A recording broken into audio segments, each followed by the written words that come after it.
നമസ്കാരം. V D Satheesan നിയമസഭയിൽ നടത്തിയ പ്രസംഗം ചർച്ചയാകുന്നു. രാജ്യത്തെ ഭയങ്കരമായി സ്നേഹിച്ചു കമ്മ്യൂണിസ്റ്റുകാർ എന്ന നിയമസഭയിലെ പ്രതിപക്ഷത്തിന്റെ പരാമർശത്തിന് മറുപടിയായാണ് അദ്ദേഹം കൽക്കട്ട തീസിസിനെ അടക്കം പരാമർശിച്ചുകൊണ്ട് മുഖ്യമന്ത്രി വി ഡി സതീശൻ സഭയിൽ പ്രതികരണം നടത്തിയത്. ഇതിനോടകം തന്നെ അദ്ദേഹത്തിന്റെ പ്രസംഗം വൈറലായി കഴിഞ്ഞു.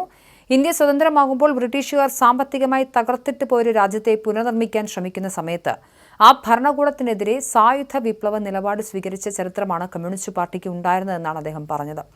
1948 കമ്മ്യൂണിസ്റ്റ് പാർട്ടി ഓഫ് ഇന്ത്യയുടെ ജനറൽ സെക്രട്ടറിയായ BT രണദിവയുടെ നേതൃത്വത്തിൽ ഒരു വിപ്ലവ രേഖ സ്വീകരിച്ചു. ഇന്ത്യക്ക് ലഭിച്ച സ്വാതന്ത്ര്യം യഥാർത്ഥ ജനകീയ വിമോചനമല്ലെന്നും പുതിയ ഭരണകൂടം കോർപ്പറേറ്റുകളുടെയും ഫ്യൂഡൽ ശക്തികളുടെയും താൽപര്യം സംരക്ഷിക്കുന്ന ബൂർഷ്വാ ലാൻഡ്ലോഡ് സ്റ്റേറ്റ് ആണെന്നും അവർ വിലയിരുത്തി.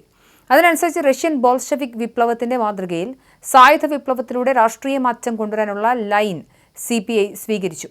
തൊഴിലാളികളെയും കർഷകരെയും വിദ്യാർത്ഥികളെയും അണിനിരത്തിക്കൊണ്ട് ഒരു വർഷം പോലും പ്രായമാകാത്ത തെരഞ്ഞെടുപ്പ് പ്രക്രിയയിലേക്ക് സഞ്ചരിച്ചു കൊണ്ടിരുന്ന ഇന്ത്യൻ ഭരണകൂടത്തിനെതിരെ അവർ ശക്തമായ സമരങ്ങൾ ആരംഭിച്ചു.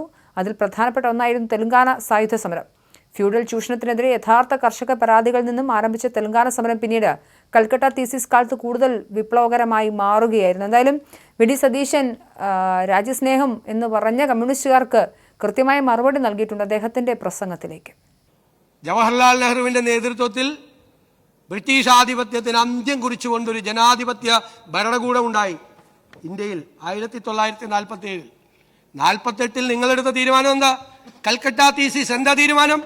നാട് മുഴുവൻ അട്ടിമറിക്കാൻ, അല്ലെ?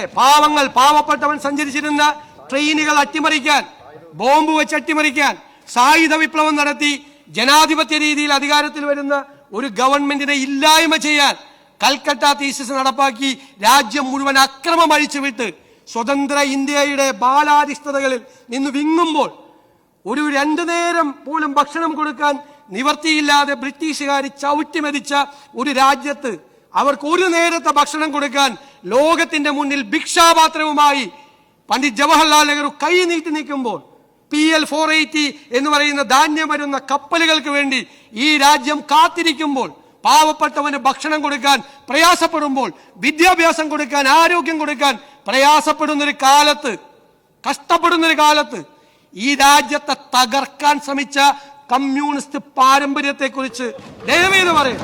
അതാണ് കമ്മ്യൂണിസ്റ്റ് പാരമ്പര്യം, രാജ്യത്തെ തകർക്കാൻ ശ്രമിച്ചത്. ഞാൻ ദീർഘിപ്പിക്കുന്നില്ല. സർ, മഹാത്മാഗാന്ധിയൊക്കെ അവര് ബ്രിട്ടീഷുകാരോട് പോരാടുമ്പോൾ തന്നെ കോൺഗ്രസിനൊരു ഐഡിയോളജി ഉണ്ട്. എന്താണ്? ഫാസിസത്തിനും നാസിസത്തിനും എതിരായിട്ടുള്ള ഒരു ഐഡിയോളജി.